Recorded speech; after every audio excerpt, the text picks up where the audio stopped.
The United States in 1998. 320,000 kilometers of interstate railways, like a grim reaper's scythe, loomed over the hearts of many. No one dared approach the tracks at night, for a bloodthirsty phantom killer roamed there.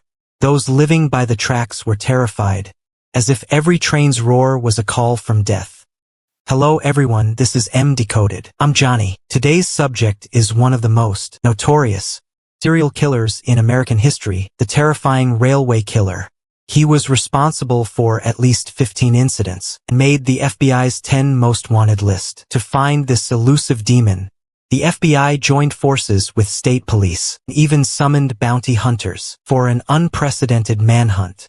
So what kind of story is this? Let's travel back to 1998, revisit this hunt that shocked America.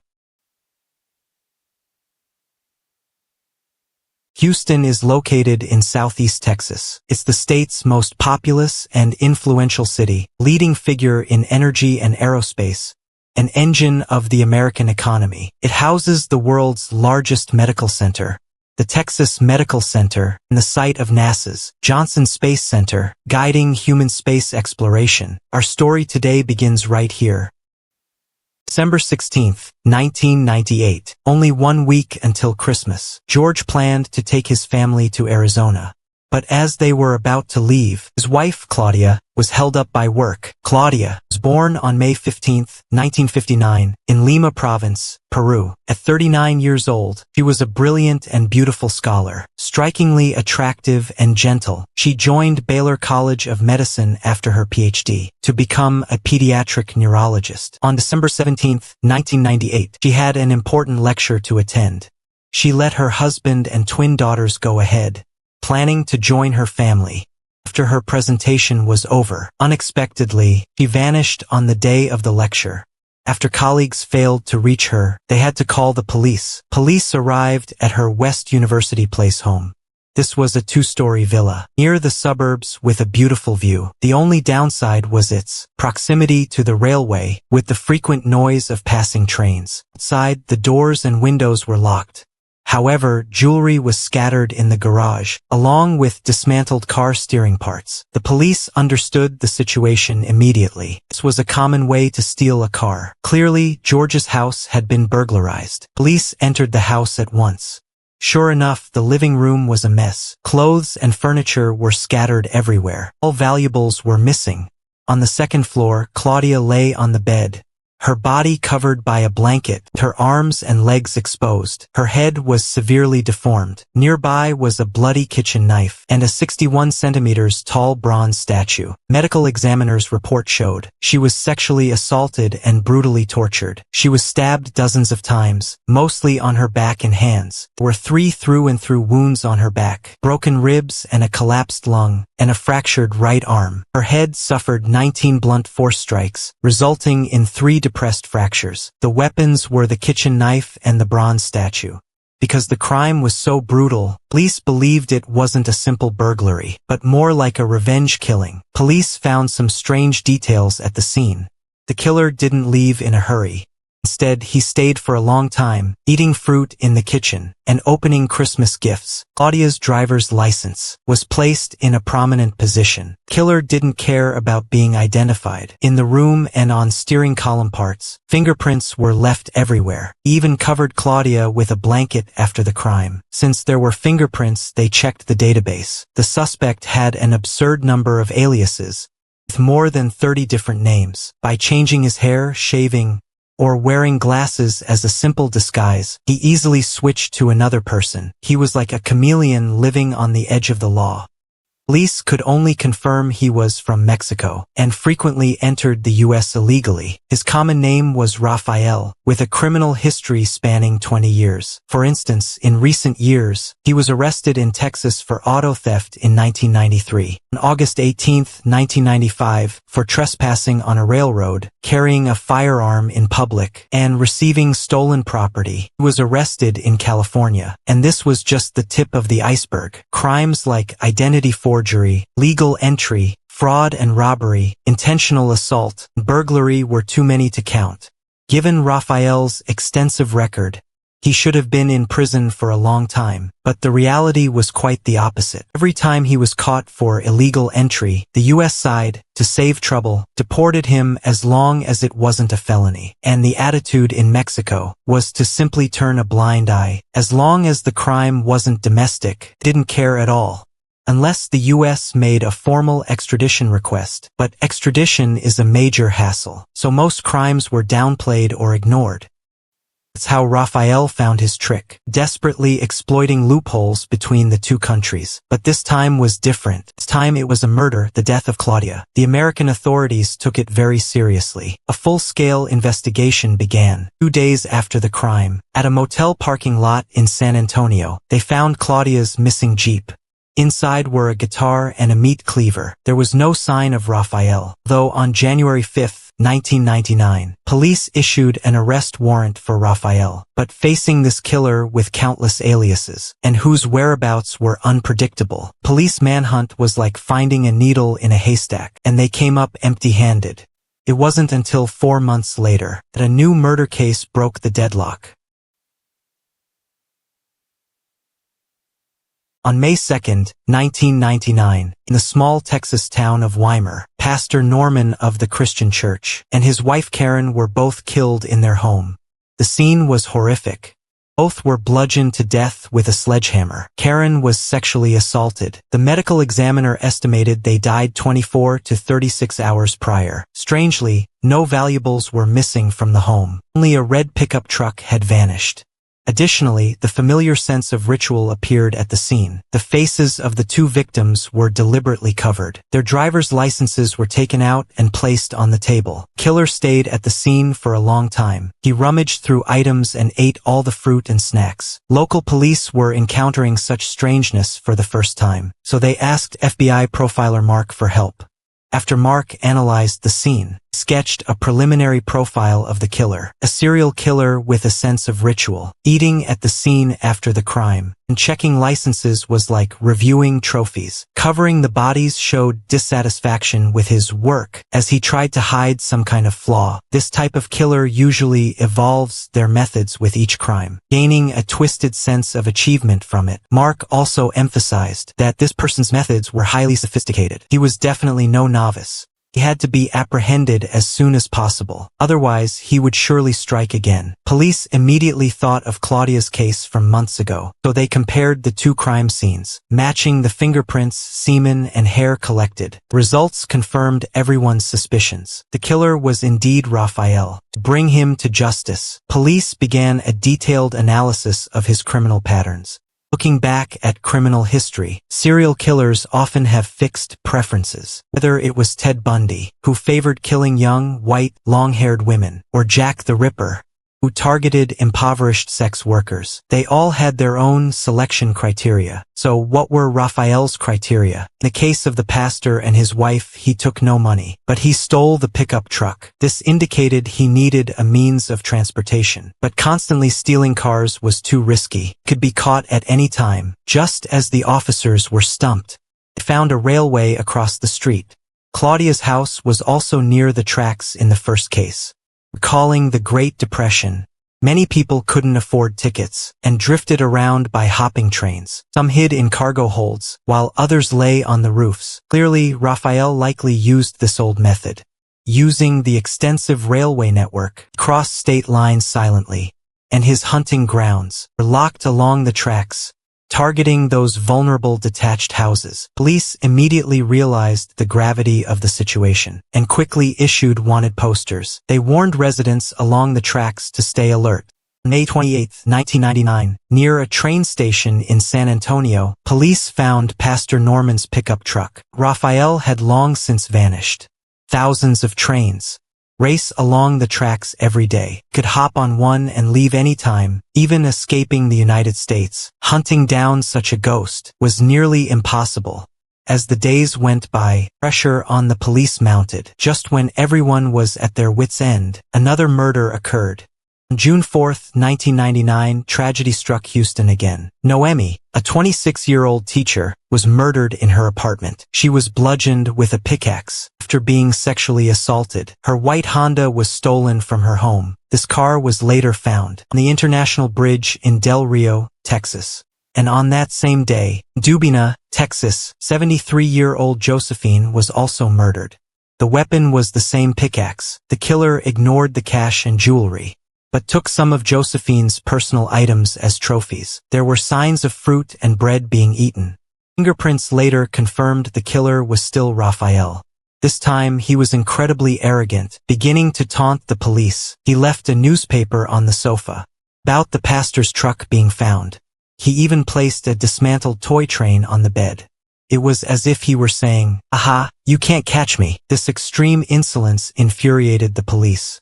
On June 8, 1999, the FBI in Houston formed a special task force, vowing to bring Rafael to justice. But despite receiving thousands of leads nationwide, none proved true. After a month of checking, the case stalled once again. While Texas police were searching desperately, Rafael's killing spree crossed state lines. On June 15, 1999, in Gorham, Illinois, 80-year-old veteran George and his 52-year-old daughter Caroline were killed in their farmhouse. Their house was only 90 meters from the tracks. Rafael slipped in through the back window. He tied George to a recliner with a phone cord, then killed him with a shotgun. When Caroline came to visit her father, she also fell victim, beaten to death with a shotgun. Rafael stayed in the farmhouse for several hours, calmly eating and reading the paper and flipping through family albums. Finally, he stole the red pickup truck, leaving clear fingerprints in numerous places. Before leaving, he left a strange message on the wall. "Stop letting Serbians be killed by your sons." Not knowing its meaning, police believed it was purely Rafael, writing nonsense to cause panic. Later, near tracks in Illinois, police found George's red pickup truck. Rafael used the railroad to disappear again. On June 21, 1999, the FBI put Rafael on the 10 most wanted list. A reward of $50,000 was offered, plus a local $10,000, totaling $60,000. It soon reached $125,000. A nationwide manhunt thus began. 200 FBI agents worked around the clock, and state police monitored major train stations. A massive dragnet was quietly cast. The FBI released detailed wanted posters, listing over 30 aliases he had used, and his history as a mechanic and laborer. Meanwhile, many railroad police joined the Union Pacific Railroad to patrol across 23 states on a 60,000 kilometers network. But 2,000 trains run daily in the U.S., with an average of 72 cars each. Searching every single one was an impossible task. Company spokesman Mark said that, since the days of outlaw Jesse James, we haven't seen a search this large. Throughout 1999, everyone living near the tracks lived in constant fear, especially in remote areas. Children were hidden by nervous parents, shops closed early, and people even slept with guns, waking at the slightest sound. The railway killer became a national nightmare. During the investigation, the FBI tracked similar cold cases and found a survivor of Rafael named Ali. She told the police about the terrifying ordeal she and her boyfriend faced. On August 29, 1997, it was a Thursday night. In Lexington, Kentucky, my boyfriend and I went to a party. Since the party was a bit boring, went for a walk by the tracks. Walking past an electrical box, a man suddenly jumped out, forcing us to kneel with a screwdriver. After searching our bags, he tied us up and went back to the tracks alone. I thought it was just a robbery, but he soon returned with a rock and bludgeoned my boyfriend. And he assaulted me. I fought back and screamed for help. He held a weapon to my throat and threatened, "Killing you is like crushing an ant." I didn't dare move again, just staring at him intently, trying to memorize his face and every scar and tattoo on his body. Fortunately, Holly survived the ordeal. The police didn't catch the killer then. Years later, when the FBI visited about the cold case, she knew her chance for justice had come. The moment she saw Rafael's photo, she recognized the monster immediately. Fortunately, capturing him remained difficult. Agent Clark of the FBI stressed at a press conference, "Many of us have never faced this before. We are dealing with many unknowns. and a massive amount of information fragments. It's a grueling investigation for all agencies. What I can assure the public is that law enforcement is working together to bring this fugitive to justice. To find clues, police located Rafael's wife, mother, and his half-sister. His sister recalled him staying for a few days. He was mostly drifting. She had no idea where her brother was. From his relatives, the contradictory life of this cold-blooded killer gradually became clear. Rafael was born Ángel Maturino Resendiz. He was born on August 1, 1959, in Mexico, a small town in Puebla. His childhood was nothing short of horrific. His father was a violent, abusive man. At age 7, his mother sent him to his uncle. He thought he had escaped, but he went from the frying pan into the fire. His uncle's pedophile friend targeted him. Rafael endured it until he was 11 and finally ran away from home. Later, he returned to his mother for school. In the summer of his 13th year, he was sexually assaulted by a group of boys while swimming. This trauma was the final straw, unleashing all the darkness within him. From then on, he began a path of destruction. On August 31, 1976, he was caught entering Texas illegally. He was first registered as Rafael by immigration. He was deported 2 months later.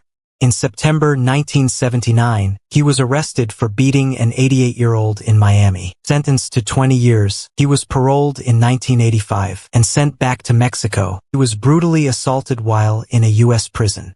This undoubtedly accelerated his descent into evil. Over the next dozen years, Rafael continued to commit crimes, slowly turning from a delinquent into a heartless serial killer. But he hid it well on the surface. To his wife, he was a hard-working, honest family man. To give his family a better life, he worked hard on U.S. farms all year round. Could only come home once in a while. Each time, he brought back lots of jewelry. When the FBI told her Rafael's true identity, she felt her whole world collapse. Trembling, she handed over 100 pieces of jewelry Rafael left. Rings, bracelets, earrings, and watches were everywhere. These were confirmed as stolen from Rafael's victims. Some belonged to the murdered Claudia. After learning about Rafael's history, a Texas ranger proposed a bold plan to trick Rafael into surrendering. He approached Rafa's sister to explain the stakes. Bounty hunters only want the reward. They don't care if your brother lives or dies, but if he turns himself in, we'll guarantee his safety and humane treatment. This argument moved his sister. July 10, 1999, she negotiated with Texas authorities for her brother. Authorities gave a guarantee. Rafael's safety in prison would be protected. He would have regular visitation rights. His wife, sister, and family could visit regularly. He would undergo a psychological evaluation. If diagnosed as mentally ill, he might even get a reduced sentence. After weighing the pros and cons, Rafael finally chose to surrender. Both sides agreed to meet on a bridge. Tuesday, July 13, 1999, on the bridge. Under the watch of many officers, Rafael arrived as promised. This railway killer who terrified the nation was finally caught at 39. After his arrest, Rafael confessed to every murder he remembered. Besides the 8 cases the police knew, there were many other unsolved murders. 1986, he shot an unidentified woman. That same year, he killed her boyfriend. July 19, 1991, he killed Michael with a brick. March 23, 1997, he killed Jesse and Wendy, an engaged couple. July 5, 1997, the murder of the homeless Roberto. October 4, 1998, the murder of Liffey in Houston, Texas. December 10, 1998, Fanny was beaten to death with a tire rim. When stating these crimes, Rafael showed no remorse. Instead, he called himself an angel of justice. He convicted every one of his victims, like being disrespectful, practicing black magic, or being gay, reading about abortion, being anti-Christian, and so on. In his eyes, these people were pure evil. He had to act to judge their wickedness. Later, he used his notoriety to do business in prison. Starting at $50, he sold signed hair and personal items to collectors. He still hoped for luck until the trial. He thought he could escape severe punishment. In court, the prosecution presented fingerprints and DNA evidence. Sole survivor, Holly, testified in court. She tearfully recounted the bloody 1997 attack. Facing this cruel demon, Holly could not suppress her anger and fear. Every accusation she made was filled with immense hatred. Facing the accusations, Rafael showed no remorse. He even flashed a triumphant smile. The defense attorney stated that Rafael had suffered from childhood trauma, and extreme conditions had warped his personality, eventually leading to insanity. He believed his victims were guilty of something, so he should not be sentenced to death. One lawyer even pleaded passionately. Rafael turned himself in after realizing his issues. What a remarkable thing to do! The prosecution launched a full counterattack. Rafael was extremely calm and calculating during the crimes, and he systematically evaded capture. This is completely inconsistent with symptoms of insanity. An inmate testified that Rafael had already studied the insanity defense strategy while in prison. It was clearly premeditated.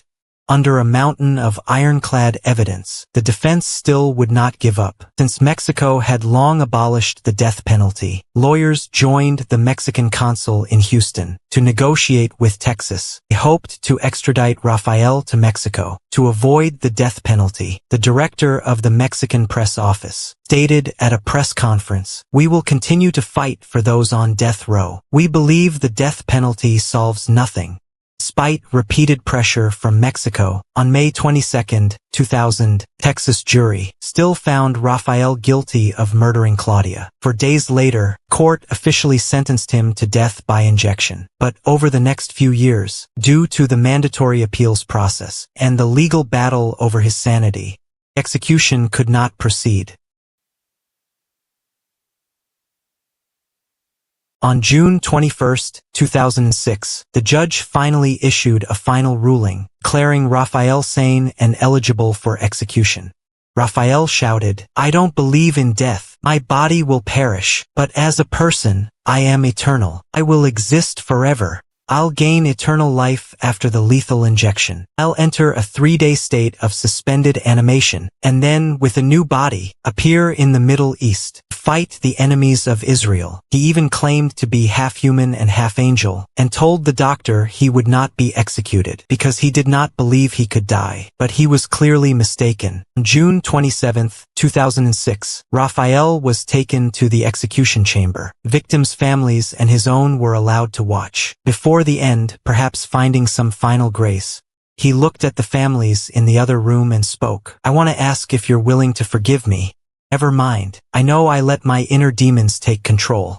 Next, he said to his family, "Thank God for his forgiveness. I am not worth your suffering. This is what I deserve." At 7:58 p.m., before the injection, he whispered a prayer, "God, please forgive me." 7 minutes later, Rafael was pronounced dead. This heinous railway killer who shocked all of America finally ended his criminal life. His killing spree left an unforgettable shadow on countless Americans. A single mother recalled in an interview, "I'll never forget the news saying he might pass through Houston. I was living alone with my child, and pregnant with my second. Our home was so close to the tracks. Every night when the train whistle blew, I'd hold my child and couldn't sleep." This deep fear lingered in many people's hearts. But for the victims' families, what Rafael brought was a wound that would never heal.